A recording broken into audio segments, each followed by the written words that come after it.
This morning, students and parents still reeling after the collapse of a gym roof. We'll tell you what the district is doing right now to ensure the safety of students.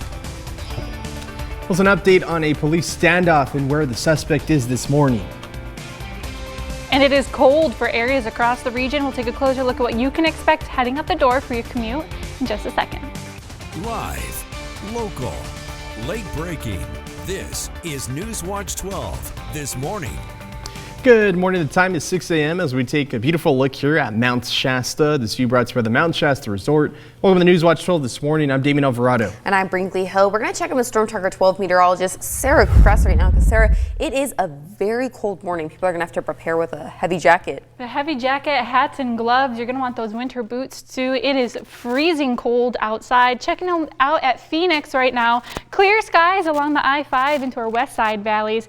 Just had a look over at Grants Pass, seeing a bit of those low-level clouds begin to develop. We could see some fog as well this morning before we're heading out the door. But right now, 22 into Phoenix, but it is very cold east of the Cascades. Negative 22 into Lakeview, negative 11 for Klamath Falls. A lot of areas into the teens, into our west side valley, single digits for Northern California, and into the 30s along the coast. Now for today, we are expecting colder temperatures over on the east side into Northern California. Wairika could stay a bit colder today due to the low-level clouds and fog that has developed, very similar to yesterday. But clouds increase for the whole region. We're likely going to be seeing showers move in along the coast after dark tonight, but that'll become much more widespread. We head into the overnight hours, and we are expecting snow to return as well. Snow levels drop quite a bit overnight. We could possibly see some snow early into the morning into our west side valley passes, but it will likely be switching over into rain by 8 a.m. tomorrow morning, and we can expect to see more of the travel impacts into our passes in areas above 3,000 feet throughout the day, even into our Friday morning. But we also will see wind pick up late into this evening, starting mainly into areas along the coast and into Jackson County in the Shasta Valley. So we do have a wind advisory starting tonight until tomorrow morning. We'll talk more about what we can expect with the system moving in coming up in our next forecast.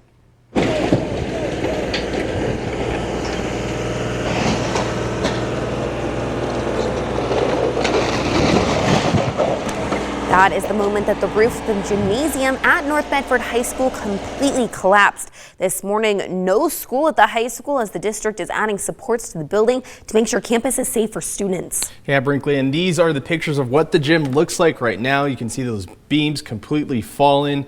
Look at all that debris in the gym. We do know that the Medford School District is going to speak with their insurance company today to assess what damages have been done and what they're going to do to help rebuild this gym.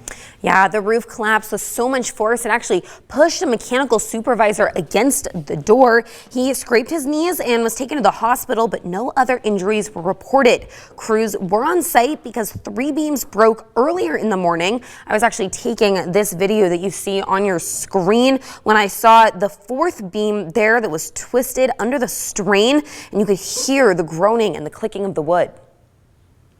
Now, the building had been supporting what the district estimates was 700,000 pounds of snow last week. You can see this drone footage from our Skycam 12 cam that shows just how massive this collapse is. Our team has been looking into the gym's past construction since the school first announced damages to the support beams last Friday.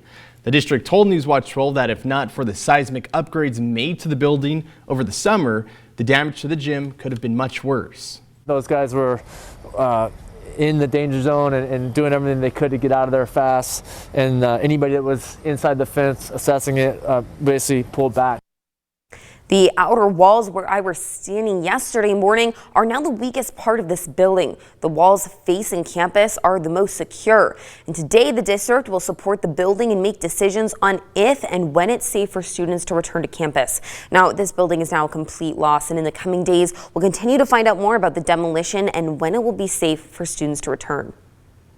A little bit of time for that stuff to kind of develop inside of an enclosed space, and eventually once it started to develop inside of that space, he became very cooperative and exited unarmed and was taken into custody without incident. This morning, a man is in custody for threatening residents with a gun. The situation leading to an hours-long standoff. NewsWatch 12 was at the standoff, and right now you're seeing video of the suspect, 31-year-old Adam Hausa, being arrested. Houses in Jackson County Jail on multiple charges this morning. Medford police told NewsWatch 12 there were SWAT negotiators present and drones on scene.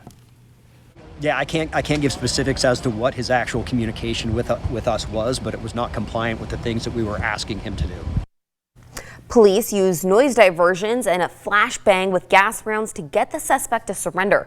Hausha was originally reported around 2:30 yesterday afternoon for threatening people with a gun. A deadly shooting is being investigated in Montague. The Siskiyou County Sheriff's Office saying they have arrested a woman responsible. On Saturday, the Sheriff's Office was sent to a home where Robin Turner had reportedly shot Michael Nassy. Nassy was found dead inside the home with multiple gunshot wounds. Turner has been arrested for murder and booked into the Siskiyou County Jail. Local law enforcement agencies have been scrambling to find a solution for safely disposing of dangerous drugs like fentanyl and meth. Oregon's only municipal waste incinerator, which had been used for over 30 years, shut down at the end of December. Jackson County Sheriff Nathan Sickler said it creates challenges for local law enforcement. If we end up needing to utilize a out-of-state facility, it's just going to be increased costs, staff time, increased potential liability. Emphasized the importance of having a reliable way to destroy drugs. He says incineration was the safest, most effective method. It ensures the drugs are fully destroyed and can't be repurposed. Right now, local agencies are holding on to evidence until they can find a legal and secure way to destroy it. Traveling to the nearest incinerator in Spokane, Washington would take at least 2 days and increase costs and risks. Now, the incinerator is an important resource for Jackson County, who's no stranger to opioids. In November, Jackson County Public Health issued a health alert. The county saw a spike in illicit opioid overdoses, with public health saying about 5 people die per month. Continuing our coverage on the homeless crisis in Grants Pass, City Council is proposing new campsites for the homeless. Take a look at these 3 areas now being looked into. The areas are lots on the southeast I Street near a furniture warehouse and residential neighborhood, as well as the northwest Midland Avenue location, also near homes and businesses. There's also a privately owned area near northeast Vine Street. It's nestled between I-5 and a mobile home park. When the city shut down their largest resting site on J Street less than a month ago, I spoke to a business owner about his experience working next to the camp. Absolutely horrible. This is my community. I'm from here. I was born and raised here. I don't want them to move it to the north end of town so that I don't have to deal with it. This is still my town. I don't want anybody else to have to do what we've had to do. Sean was very passionate during our conversation. His frustrations built up over time, having his vehicles vandalized, dealing with theft and graffiti, and having to clean up trash and feces daily. Devin Dior is a concerned resident who shares Sean's concerns. Her fears are for her home. Dior lives near a proposed site on Midland Avenue and shared a letter to the mayor of Grants Pass. She said, quote, A Street and the J Street site have no residential houses around. Those places are fine with me, but to choose a place smack dab in the middle of a family residential area is an absolute smack in our faces, end quote. This morning, Klamath County Fire District 1 has a warning for you about these cold temperatures we're experiencing. Frozen pipes are a huge concern that can lead to pipes bursting and can lead to flooding and water damage. So to prevent your pipes from freezing, keep your home temperatures at least 55 degrees, open cabinets to help keep pipes warm, and set faucets to drip slightly to prevent ice buildup. Oregon is ranked number 2 in the nation for the number of fire-wise sites across the country. Oregon added 32 new sites in 2024 to create more fire-adapted communities. Jackson County was ranked 5th nationally in counties with 74 fire-wise sites. And Oregon and California are also home to the first Firewise USA site that is located in 2 states, which is along the border in Lake County.